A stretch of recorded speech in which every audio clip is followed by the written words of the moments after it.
Hi, I'm Christina, and welcome to this episode of Women's Health, Wealth, and Happiness Interviews to Inspire. I'm excited to introduce our next guest, a vibrant and purposeful woman who believes in constant growth and the power of a healthy home.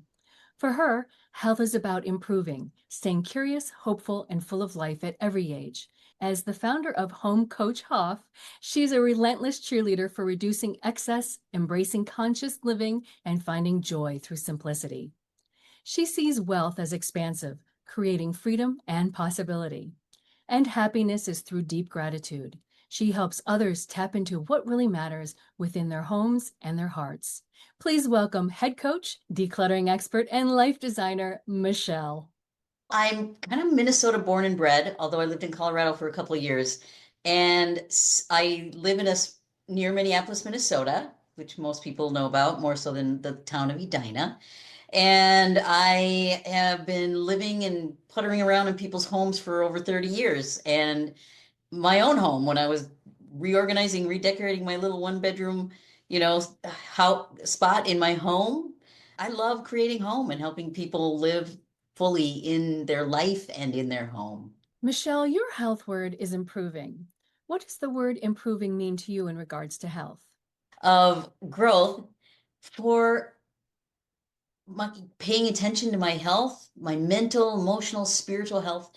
I swear, since I was like 5 years old, it's been really, really important to me to listen to what I need. And health is not a nirvana, it's a process, right? Because we are not the same person we were even yesterday. And what we needed yesterday may not be what we need today. So just to be, I feel like I'm tapped into what I need now as it relates to my spiritual health, emotional health, social health, whatever. It's just, I have a desire to be fully actualized, get the most out of my life. And how can you do it without a healthy body?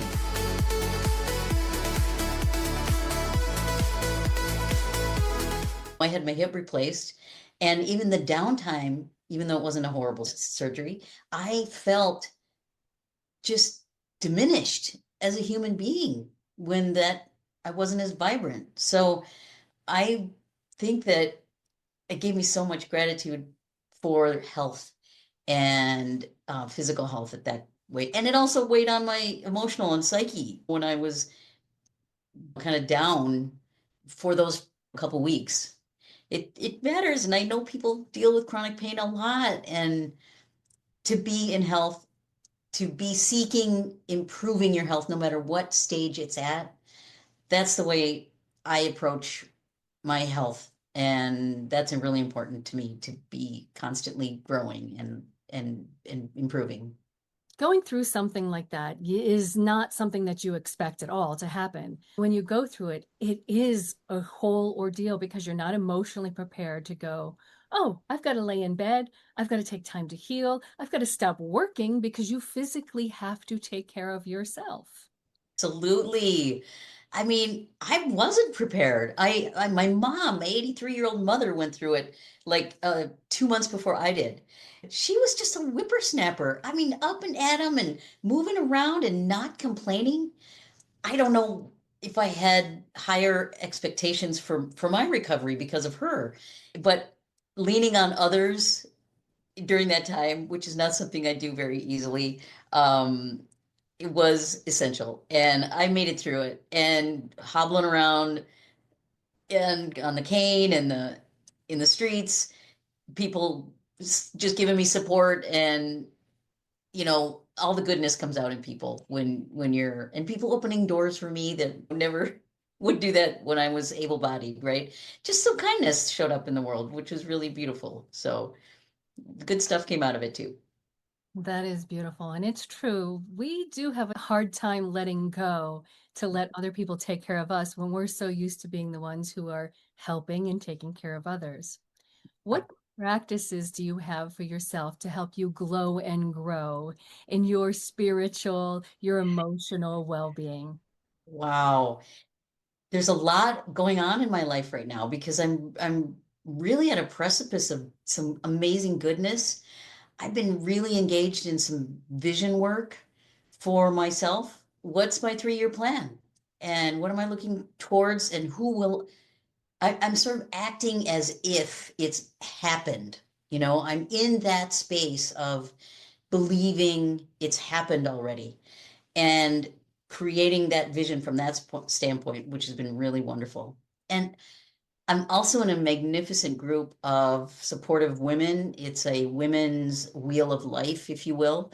And we go through spiritual practice of accessing the 12 or 13 archetypes that are associated with that wheel and doing some inner deep healing around pre-womb to, all through the various stages, 12 stages of our life. And being in community with a circle of women, healing that part where you don't get to heal yourself in those ways. Some people don't even want to touch that. They don't want to look there.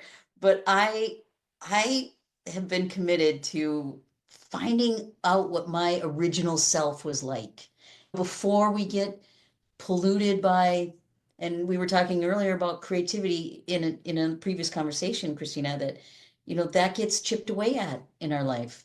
And I'm excited to continue to discover the little original Michelle LeRae Hoff, and so that's an amazing group that I work with. Having support is phenomenal, especially for someone like yourself who has a busy business and you're in the sandwich generation with Yeah. your parents and a teenage daughter. So, Yeah. what kind of things do you want to pass on to her that you have learned from your upbringing? Ah, well, that's a great question. And we were listening to a podcast together yesterday. She heard I was listening to a podcast. She jumps in the car and we're taking her places. And she's like, um, it's Dr. Becky Kennedy, who is an amazing child therapist and psychologist. I was listening to her work. And so Daisy is always listening to me talk about what I'm doing to parent her, why I'm not actually going to let her go. She's 16, right? She just got her license, and she's like, "Mom, I got a great idea. My friend and I want to drive down to Chicago and hang out and go to some event. I don't know what it was. They had a destination and an event in mind." I'm like, absolutely not. You know, you are not going to do that. But we can find another trip you could take, maybe in the, 3 suburbs over or something, and practice doing that first. So, it's age appropriate stuff that I'm always talking with her about. I grew up in the 60s, and there was it was kind of the wandering child situation, like I lived in a town of 250 people when I was that age, when I was younger, and you could wander anywhere in that town.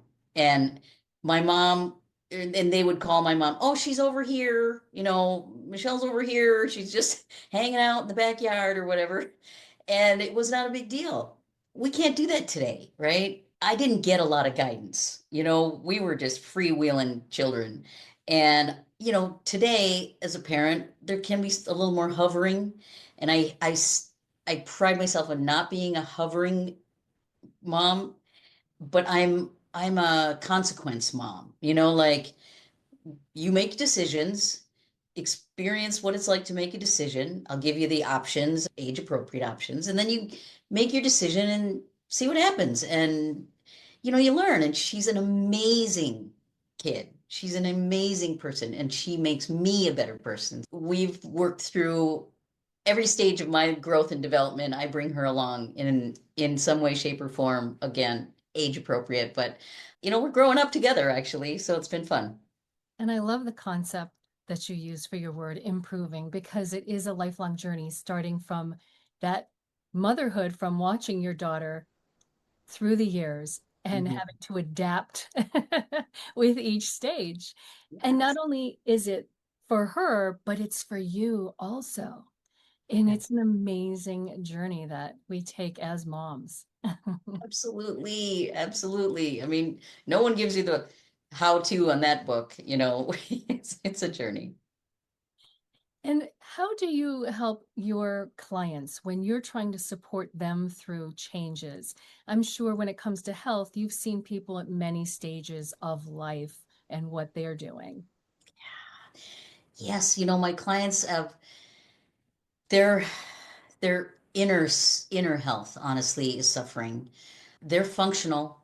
My clients are not hoarders. I don't, that's a specialty I don't have. But my clients suffering with, you know, just disorganization and overwhelm, primarily overwhelm, and lots of functional spaces they live in. But what's going on for them inside, it's really taking a toll on their emotional and social health with excess stuff. You can certainly throw a blanket over a pile in a corner and invite people over, which some of my clients have done, and that's fine, but it doesn't really take the stuff away. It doesn't take the hurt, it doesn't take the embarrassment, it doesn't take the shame away. And my clients are no longer interested in living with that dis-ease in their heart and soul. They want the life they dream about and want to get unstuck from the practices they've done before. They've worked with, most of my clients have worked with organizers and declutterers and read all the decluttering books and influencers, paid attention to the influencers, and they just, nothing sticks. And so they're at a place where their their life, their health, emotional, social, physical, spatial health is at a crisis point, and they're thrown in the towel and giving me a call. As you're helping your clients improve their life, how do you build trust with them as you come into their house and say, we've got to get rid of some things? Yeah. Obviously, they're ready, but how do you build that trust? That's a really great question. And one thing I needed to clarify is that after spending 30 years in people's homes in the past, at this phase of my life as Home Coach Hoff, I'm a virtual coach. So the trust is even harder to develop sometime. It can be hard in both ways, coming into people's homes or virtually. And how do I create trust and establish trust? I truly want to believe everybody is, they are incredibly courageous. They are beautiful. They are not broken. There is nothing wrong with them. They are stuck. And I have immense grace for their courage to show up in this most vulnerable conversation. And as an empath, I have a tremendous amount of space for people who, have suffered, and an amazing amount of dedication to their goal. Like, I am the biggest cheerleader for my clients when they're ready to just just do one new thing that they haven't done before to get them unstuck, and they do it. I mean, pom poms and, celebrations, and just a lot of great, talking and celebrating with them, because it's just, they're just so bruised by the beating up that they've done for themselves, on themselves, right? There is compassion. The book that I wrote is called Compassionate Decluttering, and it's that's where I come from, a place of absolute compassion. And as an empath, that's easy to do. So I think we build trust with just, I am never shocked at what they say. I am never, I've been in therapy myself, years, 10 years of therapy, group therapy, individual therapy. I've been to Al-Anon. I've been a lot of places where people have been suffering. And I've got a lot of space for that in my soul. And because of I've done good therapy, and I've got a great sense of boundaries around how much I take with me at the end of the day, right?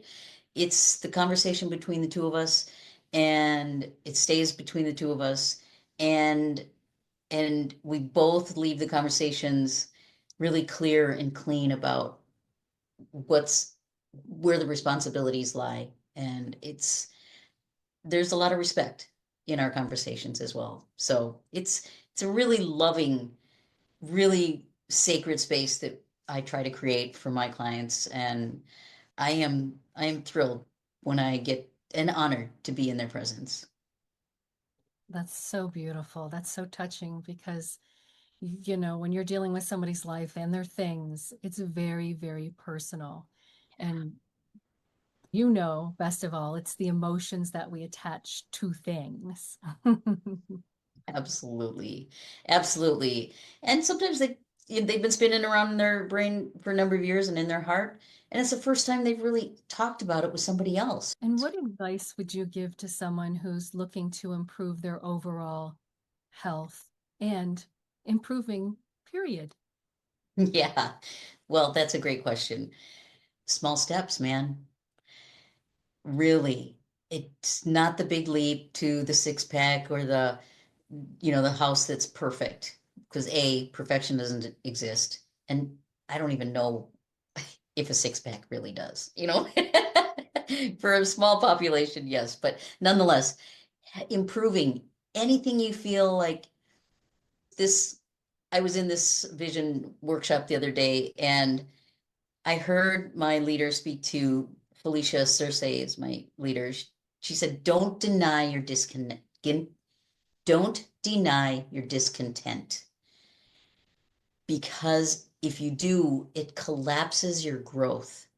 So in any space that you feel disconnected or discontent in your health, pay attention to one small piece that you could do to affect that feeling of discontent, and give yourself a few days to get in the habit of doing something about that, because it doesn't change overnight. But be graceful and compassionate with yourself as you move through that change arc, because it doesn't happen overnight. And but be mindful and hold yourself accountable. Like, it's just a little step. And if you can't do that little step, then the step's too big. So try a smaller step. And when you're more successful, you're more apt to continue to, move towards those greater improvements. That's what I would say to anyone who needs the little boost on improving.